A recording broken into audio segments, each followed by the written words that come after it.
Sheriff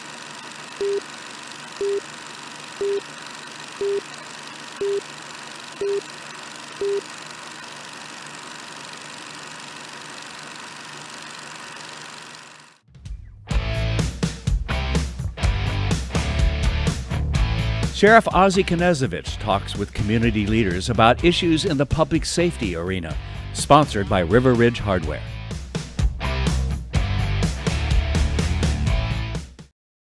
This is Sheriff Ozzie Knezovich with the Sheriff's Report. In studio with me today, I have Dr. Stephen James with WSU. Dr. James, why don't you tell the audience a little bit about yourself? Thanks, Sheriff.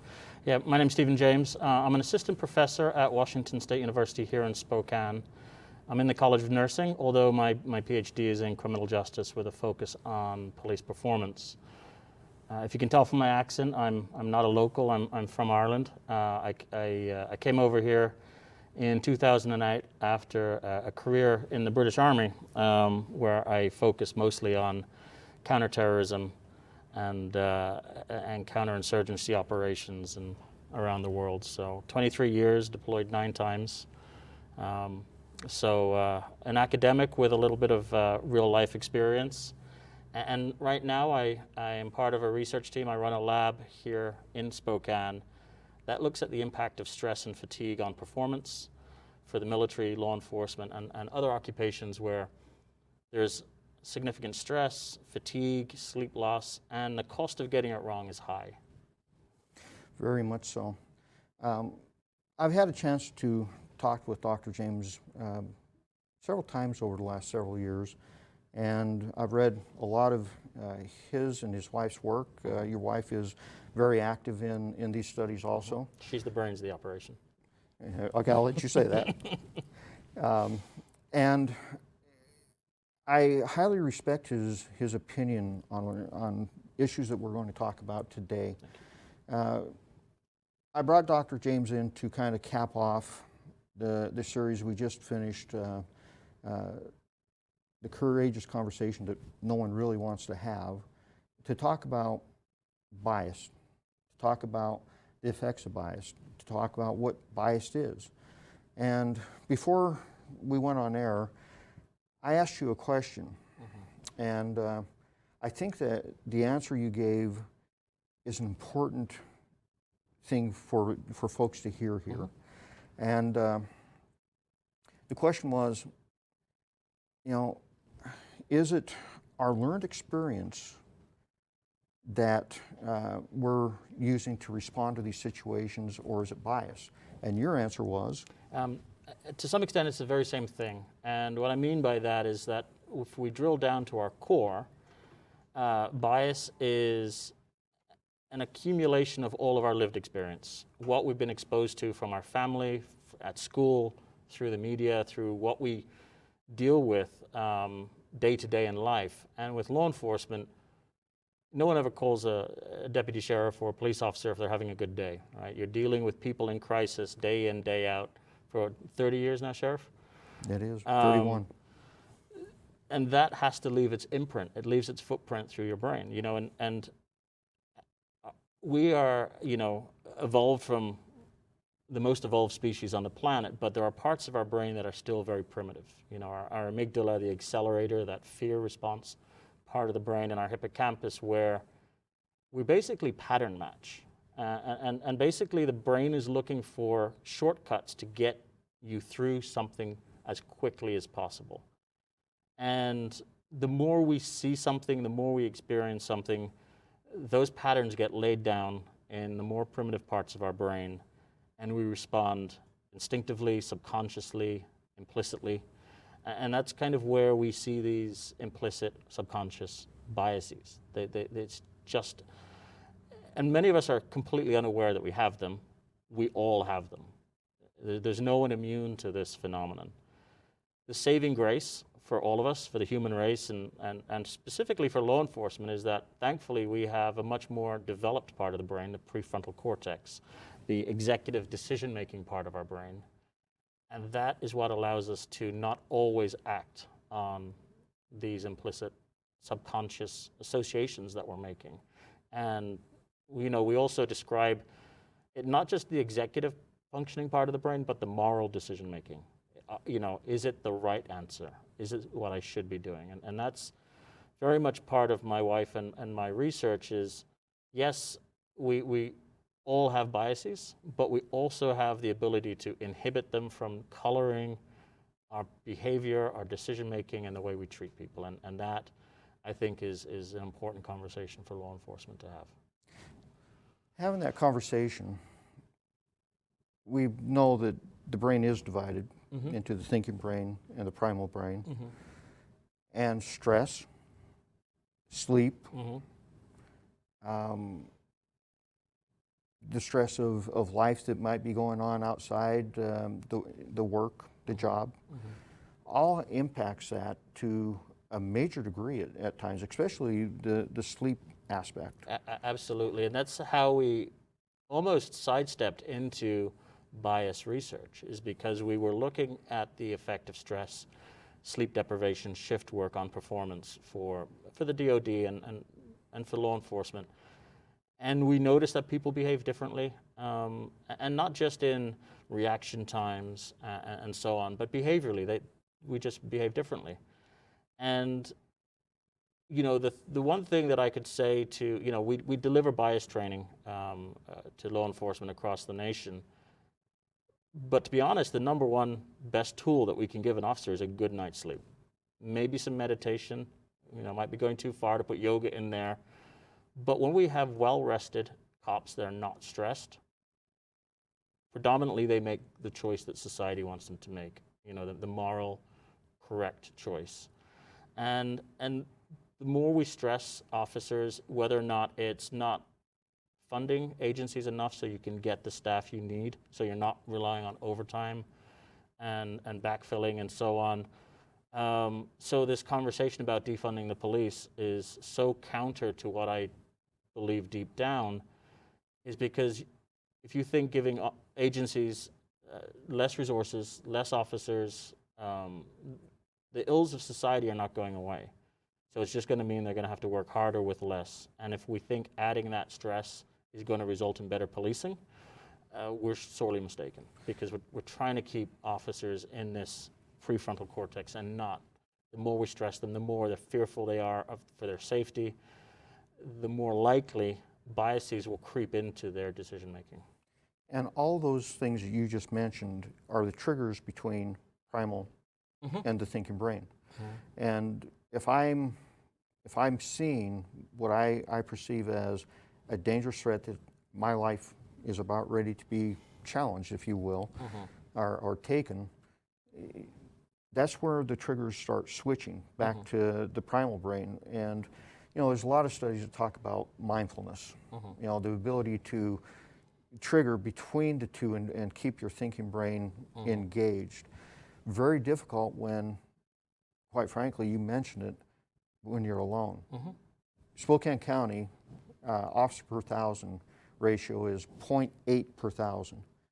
Nationally, a rural police agency, the Sheriff's Office, has a staffing rate of 2.4 per thousand. I can assure you we're not rural. We have major population bases even in our rural communities. And we have 0.8 per thousand versus 2.4 per thousand. And when you're by yourself, you don't have a lot of time to think anymore. And your options start dwindling rapidly. So you're absolutely right. When you talk about defunding, you think about what you're doing. You're taking the resources away. And I don't know how that is not going to lower the pressure and the stress on officers when they have to do this. Quite frankly, what they used to do with 4, they're doing it with 2 or 1. And that's the underlying philosophy behind our research team in my lab, is that, yes, as a society, we give law enforcement the authority, the legitimacy, the power over us, because, quite frankly, I don't want to do it, so I'm going to abdicate that to you, right? And you've chosen that as your profession. And society needs to hold police accountable, for sure, because we're giving you powers above and beyond. But it's unethical for us to hold you to a standard that's not achievable. And that's really where my lab sits, is understanding what's achievable by a human being under the stresses and strains of the job at the time. And that should be the, that should be the point at which we say, okay, this was reasonable. Not in the cold light of day, not kind of decided by case law or legislation. It should be decided by science. We want to be a science-driven society, and to forget or to sweep under the rug that police officers, deputy sheriffs, state troopers are human beings with human brains that are affected by real world stress is disingenuous. So understanding what they are, how they affect them, and more importantly, how do we support you to make sure that your deputies are hitting the streets, getting in their patrol cars, so they're safe for themselves and for our community. Another area I work heavily in is law enforcement collisions, and more officers die on average from collisions than any other type of on-duty death, and it's a lot of that is fatigue and overloading the officer, the deputy, with too many tasks, with too little sleep, with too much stress, and I think it does a disservice to society for us to keep our guardians in that kind of state, right? Of asking too much of you. Several years ago, you and your wife and several of your partners were involved in a study. Mm-hmm. I learned about the study at the time I was writing a research paper for my master's, Mm-hmm. and the study was on use of force. Mm-hmm. The paper I was using was writing on use of force also. And when your study first come out, you received some pretty big pushback on that study. Mm-hmm. Because it came out with something that people weren't expecting. Absolutely. And what that was that, yeah, bias exists. Mm-hmm. But when it comes down to officers' use of force, especially deadly force, mm-hmm. Especially when it comes to the African American community, we're more biased towards the African American community, but not in a lot of ways people think. Mm-hmm. We were less likely to use force, deadly force, mm-hmm. on an African American than we were whites or Hispanics. Mm-hmm. And again, when that study came out, mm-hmm. I remember the pushback. I read it in the Spokane Review. You and I and Lois talked about it at mm-hmm. your lab, and you've done that study, I believe, 3-4 times now. Mm-hmm. And let me take a step back. One, it was like Lois was the lead author on that, so she was really the focal point for a lot of negative comments, hate mail, not quite verging on the death threats, but not far off. But they were also coming from both sides. They were coming from the far right and the far left. And, yes. And our mentor, Brian Vila, who's a retired police chief himself, he was actually the first U.S. police chief for all of Micronesia. He's a retired, he was an L.A. gang sergeant back in the day. He says, you're doing it right if both sides hate you. But to kind of... Thank you for confirming that. Yeah. To kind of step your audience through where this came from, we started this lab to look at the effects of stress and fatigue on performance. And the data that Lois used was data I collected with Brian for the Department of Defense. They weren't funded by anyone but DOD, looking at the impact of stress and fatigue on this topic of deadly force. And Lois sort of looked at the data and said, I think I can answer a question here. It's because some of the pushback we got on that paper was, well, of course you were looking for it, so you found it. Well, no, we weren't. Bias, race wasn't part of the question for the first two. Lois then ran the third one to confirm what she found in the first two. And what we found in the first study, the participants, both military personnel and police officers, were hooked up with a lot of neurophysiological devices, EEG for measuring their brain activity, EKG or ECG for measuring their cardiovascular. And from both measures, we found that when the officer went through the scenarios and we filmed these custom, very well made with professional actor scenarios based on 30 years of data on how officers have been killed in the line of duty. And we have matching scenarios where the actor is white, black, Hispanic, male, or female. And when we put the officers and the military folk through these scenarios, when the actor on screen was black, they had a stronger threat response internally. Even if the warfighter or the police officer or deputy sheriff was black themselves. It didn't matter, just presented. And there were some behavioral cues that we noticed that would confirm this sort of threat response, the weapon, their hand moving towards the weapon sooner, those types of issues. But they were slightly slower, a quarter of a second, about 250, 200 milliseconds slower to shoot African Americans, and they made fewer mistakes. And by mistakes, I mean not shooting when they should have, because there was a deadly threat presented, or shooting when they shouldn't. So they didn't do that. And you know, if you've not been in a gunfight, and unfortunately with my military career, I've been in a few, a quarter of a second doesn't sound like a lot, but that's a couple of rounds coming in your direction. So a quarter of a second to a police officer could be fatal. And that's a hesitation that is useful in a number of ways, but it comes at a cost, right? It comes at that potential that they're allowing an adversary to get the jump on them. But sort of going back to an earlier part of our conversation about the more primitive parts of the brain and the executive moral decision part of the brain, that time is super valuable there, right? Because the amygdala and hippocampus are co-located in the center of the brain. They're tightly coupled, and they're very fast acting. And what we need is that slight pause for the same signal to get sent to the moral decision-making part of the brain to say, am I making the right decision? Am I seeing this right?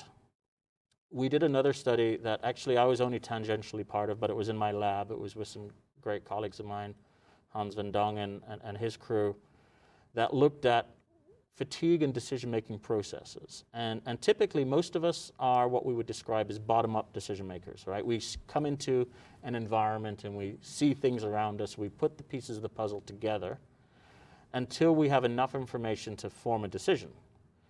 Unfortunately, some of us, and more importantly, a lot of us will switch to being a top-down decision maker when we're under stress and under sleep-deprived conditions or so on.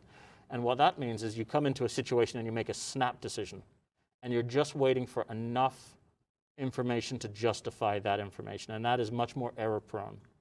You know, if you, for example, look at some of these high-profile officer-involved shootings where there's a vehicle stop, the officer shoots someone, and they happen to have been taking out a wallet, as opposed to, well, the movement that the individual made may have been just enough to confirm that officer's snap decision that there's a threat, right? They clearly didn't wait for all of the pieces of information to go, oh, it's just a wallet.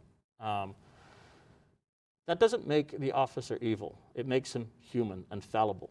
And what I and our team tried to do is find ways to support the officer's decision-making and keep the brain in the fight for longer, right? To keep that decision-making, the moral decision-making in the fight for longer, to try and prevent some of these tragedies. But, you know, a lot of that comes down to understanding human stresses and limits on what we can expect from a human being. You know, you talk a lot about a lot of key issues that when we train law enforcement officers, we try to stress to them. Complacency. Complacency isn't just you know, going in and, you know, doing the same thing over and over again. Complacency actually will lead to that top to bottom thinking, because no, it's just another DV. Or just another search warrant, or I don't know how many times I've heard those words, just another. There's no such thing as just another. They're all unique. They all have their own nuances, and if you go in with the just another, the high level down thinking, you aren't going to go in going, what is the cues that I need to be looking for? How do I put the puzzle together to decide, what kind of situation I'm dealing with? And you mentioned the quarter second. Some people are going to, I know there are people out there going to go, quarter second. Quarter second works this way. It takes me a quarter second to recognize what you're about ready to do. It takes me another quarter second to react to that. And if I'm hesitating, that's 3/4 of a second that I'm behind you, no matter what you do. And if your intent is to do me harm, you're really not thinking about the consequences of that. You're just going to do that harm. And the FBI has done study after study on this and asked people who killed police officers, how did that happen? And the overarching answer was, they have to think about it. I don't. So when you were 3/4 of a second, somebody draws on you, in 1 second, you can put multiple rounds downrange. And that quarter of a second is huge when you start thinking about the safety aspects of what we're doing. So, folks that don't necessarily think about that, but you said something else that was really important also. Folks, both the extreme right and the extreme left hate police. They do. And I'm watching this amazing thing happen locally here where some of these extreme right people are now basically trying to confiscate or take over the Back the Blue movement.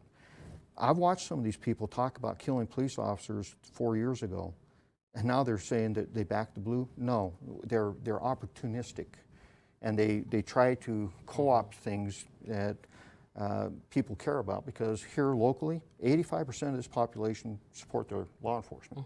That's just the way it is. So when we talk about these things, the extremes on both sides, violence and hate is what I see on both common denominators, and they might as well join together because they've almost met themselves at the circle's top. And it's a really interesting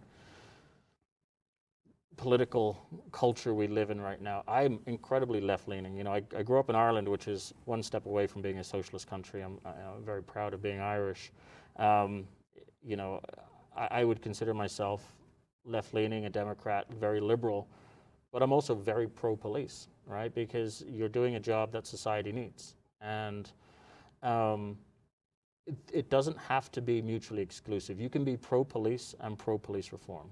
Right? I'm pro-physician. I like doctors. I see one whenever I need to. But I don't hate doctors because medical malpractice is the leading cause of preventable death. And it seems that has become a rhetoric in police community relations, is that when we have these tragedies, when things go wrong, that everyone gets painted with the same brush, and that's unfair to the profession.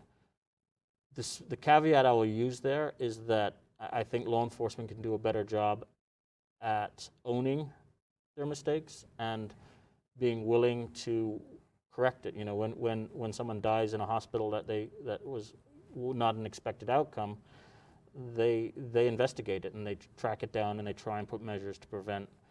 And I believe West Coast policing, Washington, Oregon, California are much better than East Coast policing, and I think we have different experiences in the middle, so we'll agree to disagree on that. But certainly West Coast policing is far more progressive, and it kind of irks me when we hear the rhetoric, well, nothing's changed, right? The police are still an extension of the slave patrols of yesteryear, and that does a disservice to the hundreds, if not thousands, of community activists that have worked with agencies for decades to get us where we are today.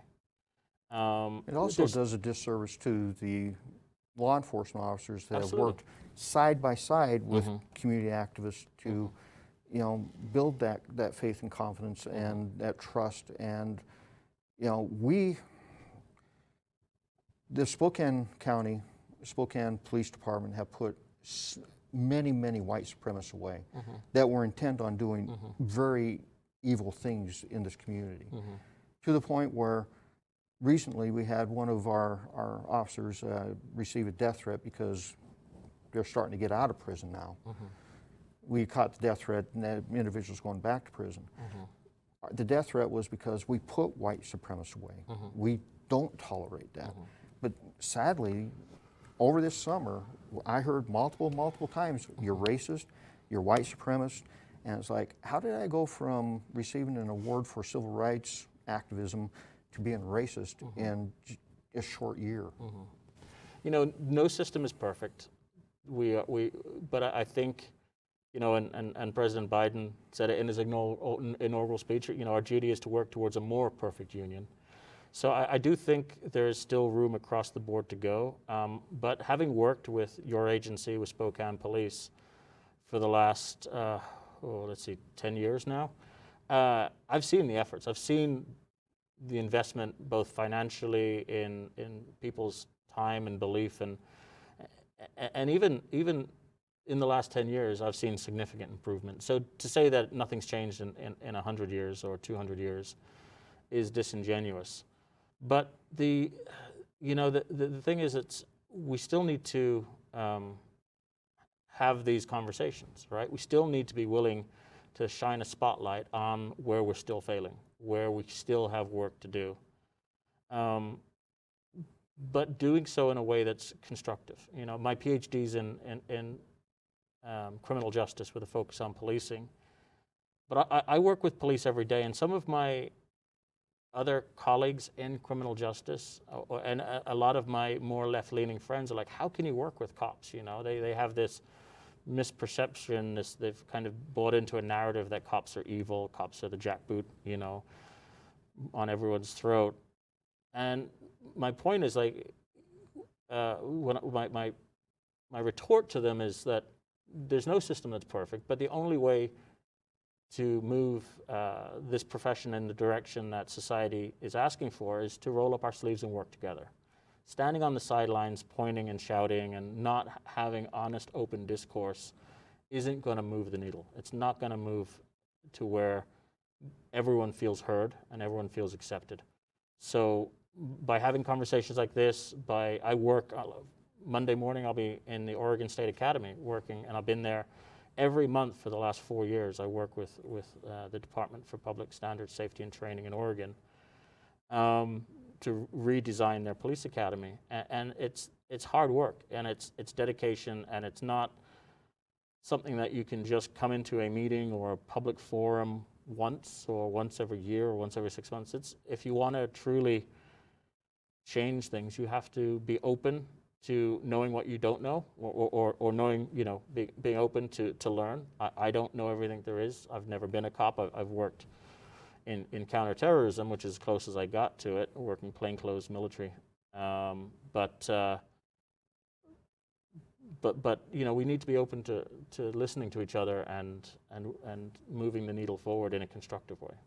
I agree very much with you on that. That work you're doing with Oregon, I wish we could have convinced the state of Washington to have done that with you, but our hope is that we'll be able to bring you into the sheriff's office and work on our academy that we're working on and do that peer review, because I think we have the ability to move that needle. Folks, this is Sheriff Ozzie Knezovich with the Sheriff's Report. Have a great day. Here at River Ridge Hardware Garden Center, where we have all the plants and flowers that will spruce up your yard, from the lilacs for Spokane's Lilac City to awesome hanging baskets and pots that you can actually put the hanging baskets in. Here at River Ridge Hardware, we want to help you set up your landscape needs. Neighbors helping neighbors at River Ridge Hardware.